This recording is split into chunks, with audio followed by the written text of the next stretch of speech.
Welcome to the deep dive. Does it feel to you like the world's just gotten, well, way more complex recently? Chaos, confusion, division. It seems dialed up.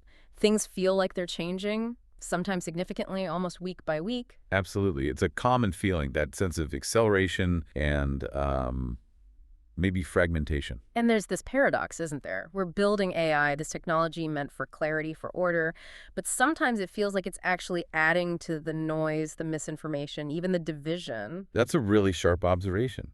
AI is designed to clarify, but its implementation and how we react to it can definitely muddy the waters. It kind of makes you wonder, the smarter the tech, are we humans somehow acting? Hmm. Well, less smart. Maybe it's not a coincidence. Maybe it's the new normal. It's certainly a dynamic we need to Okay. understand.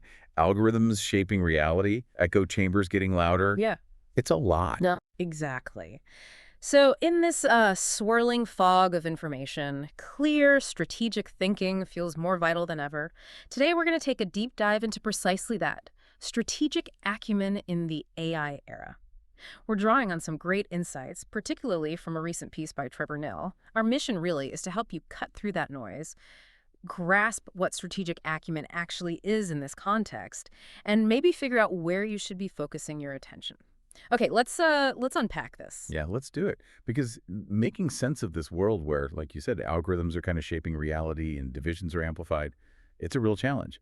But the sources we're looking at today, they offer more than just identifying the problem. They give us a kind of roadmap for cultivating this skill. Strategic acumen, it's essential now. Totally essential. And Trevor Nell kicks things off with this observation he calls conservatively optimistic, which I thought was spot on. He says there's just something so magnificent about artificial intelligence, and yet there's something so magnificently flawed about AI too. It just captures it perfectly right. It really does, that duality. On one side, you've got these large language models, LLMs, making these incredible leaps, text analysis, image creation, music, things that felt like science fiction months ago. Exponential progress in some areas, it's undeniable. But then you see AI stumble over things that seem, well, simple, like basic math. Nell mentions that example from Balaji Srinivasan AI comparing 9.11 and 9.8 and picking 9.11 as the bigger number. Right. It's startling when you see that kind of error. Nell's analogy is great here. It's like a magnificent outer design of a motor vehicle offering great promise, but the problems all exist under the hood when one tries to drive it. That's such a perfect way to put it. Gemini, one of the AIs Nell interacted with, actually agreed that analogy was spot on. It really highlights this duality, these breakthroughs and broken promises. Yeah. You get these thousand-fold leaps in creative tasks, generating text, images, music, things that took years of skill before. It's democratizing creativity in a way. Yeah, amazing stuff. But then it hits a wall with seemingly simple logic. Creating a stunning image, but getting the number of fingers wrong. Writing a poem, but failing basic arithmetic. It shows this key difference right now. AI's strength in, let's call it, associative creativity versus its weakness in precise step-by-step logic. So creativity good, precision, not so much yet. Kind of. But, and this is important, researchers see this. They're actively working on it. The goal is to move beyond magnificent but flawed. Mm-hmm. They want to build reliable, logical, and computational abilities into these systems. So there's definitely optimism that these flaws aren't permanent. More like growing pains, maybe. Okay, that makes sense. Growing pains. Which leads us nicely into Balaji Srinivasan's perspective. Nell calls him a tad opinionated, which might be an understatement. Huh. Yes, he definitely challenges conventional thinking. But his insights are valuable. Balaji sees AI decentralizing fast, ChatGPT, Claude, Grok, Gemini, Perplexity, all these different models popping up. But here's where it gets really interesting, I think. Balaji talks about fundamental mathematical and physical constraints on AI. It's not just going to take over everything. Exactly. That's a crucial counter-narrative to the sort of runaway superintelligence idea. Balaji points to hard limits, like cryptography. AI, as it is now, simply cannot forge a digital signature or reverse a hash function. The math makes it impossible for these probabilistic models. Okay, so secure systems are safe. Mathematically, yes, from current AI approaches. He also mentions chaotic systems, think long-range weather forecasting. AI struggles because tiny initial errors blow up unpredictably. Finite precision arithmetic just can't capture it perfectly. And the simple math thing, the 9.11 versus 9.8. Right. Balaji frames that in terms of System 1 and System 2 thinking. Uh, Current AI is great at System 1, fast, intuitive, pattern matching, like instinct. But it lacks the rigorous verification step of System 2 thinking, that slow, deliberate, logical reasoning. Mm. That's why it makes those seemingly basic errors. So it's more like amplified intelligence, not artificial. That's exactly Balaji's term, amplified intelligence. It boosts human capabilities. He says, the smarter you are, the smarter the AI is working with you. It's a tool that leverages your intelligence. Interesting. So it's not replacing deep thought, but enhancing it for those who can use it well? Pretty much. He talks about middle-to-middle functionality.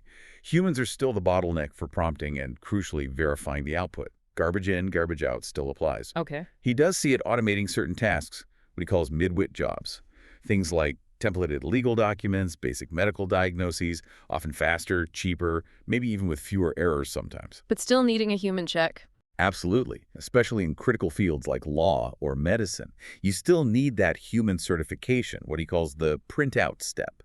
Oh. He's also quite skeptical about AI achieving recursive self-improvement without embodiment, meaning physical robots interacting with the real world to develop spatial intuition, common sense. Mm. He contrasts this with the Chinese approach, which he thinks focuses more on this physical aspect. Mm. Okay, so this whole picture, the magnificence, the flaws, the constraints, the amplification, it really hammers home why we need what we started talking about. Yeah. Strategic acumen. It's not just about understanding the tech, is it? It's about thinking critically about the tech and its implications. Exactly. Business Think defines it well. The ability to think critically and strategically, make informed decisions, and anticipate future trends in complex situations. It's about seeing the bigger picture, assessing risks, finding opportunities. It's holistic thinking. And the stakes are high, right? As Nell puts it, we either make sense of the chaos or get left behind in the dust. It's not optional anymore. Definitely not optional. And just to underline how crucial this is, one of the sources we looked at actually uses a political example, the Ramaphosa's national dialogue discussion. Now, we're not endorsing any political view here, just reporting what the source says. It uses this dialogue as an example of a profound and pervasive lack of strategic acumen in leadership, Leading to mistakes. leading to, according to the source, strategic mistakes and strategic failures. It's used purely to show what can happen when that strategic thinking is missing, whatever the field. So the point is, having strategic acumen improves your odds. It improves the chances that your analysis, your decisions will actually work out favorably. It's about understanding these complex systems like AI's capabilities and limits and seeing how they connect to create new possibilities or new dangers in your specific context, your industry, your choices. Okay, so we need this strategic lens. Where should we be pointing it? What are the key areas demanding our attention right now? The sources really zero in on this massive convergence happening. You see titles like Tech Experts Break Down the Incoming AI Crypto Collision and Rule Powell talking about the golden age of crypto. Yeah, this convergence is the big story. The core idea seems to be the world getting faster, more efficient, and cheaper. AI, machine learning, blockchain, working together, they're expected to trigger an explosion in the economy. It's the synergy that's powerful. That's right. It's about rapid economic and societal transformation. We're seeing the internet itself evolve, absorbing value and the movement of value. Tokenization is creating this embedded financial layer. The prediction is stark. Very few institutions that predated the internet will survive the internet. That's how fundamental this shift is seen. Oh, okay. And AI, as that amplified intelligence, slots right into this. Yeah. It makes humans smarter, yes, but it also makes these new systems smarter, more efficient. Imagine AI optimizing tokenized assets, managing fractional ownership, dynamically pricing stablecoin loans. Boosting the efficiency of that new financial layer. Exactly. And beyond finance, you have things like potential AI-driven deregulation aiming to cut costs, plus future tech like robotics, automation, even flying cars, eVTOLs, lowering production and transport costs. And then there's the big one, energy abundance, potentially through fusion. That's seen as a key unlock for AI's massive energy needs, powering this whole exponential growth curve. It's a huge picture. So let's zoom in on the crypto side of this convergence. Raoul Pal, Keith Grossman, they're calling this the golden age of crypto. What's driving that? This part really jumped out at me. Unprecedented clarity emerging in the U.S. for crypto, moving away from just regulation by enforcement. Yes, that's a massive shift. They're talking clear rules, regulatory, legislative, banking, accounting. The stated goal is making the U.S. the crypto capital of the world. That sounds like a major strategic pivot. It is, and that clarity is like opening the floodgates. It attracts capital, encourages innovation, drives adoption. It removes a huge barrier of uncertainty. And a big piece of this is tokenization. Huge. Tokenization of real-world assets, RWAs. Think real estate, stocks, bonds, gold, trillions of dollars worth. Putting these on a blockchain unlocks their value. You get fractional ownership, instant proof of ownership via smart contracts, programmable control, much more liquidity, 2047 global trading. It's about digitizing and democratizing assets that were previously clunky and illiquid. Releasing dormant value, as they say. Trillions in dormant value, potentially. And this ties into payments, too. This embedded financial layer allows money to move almost instantly for a fraction of a penny. That's disruptive. Hugely. Think about international remittances losing 13% in fees now. That could disappear, putting way more money in people's pockets.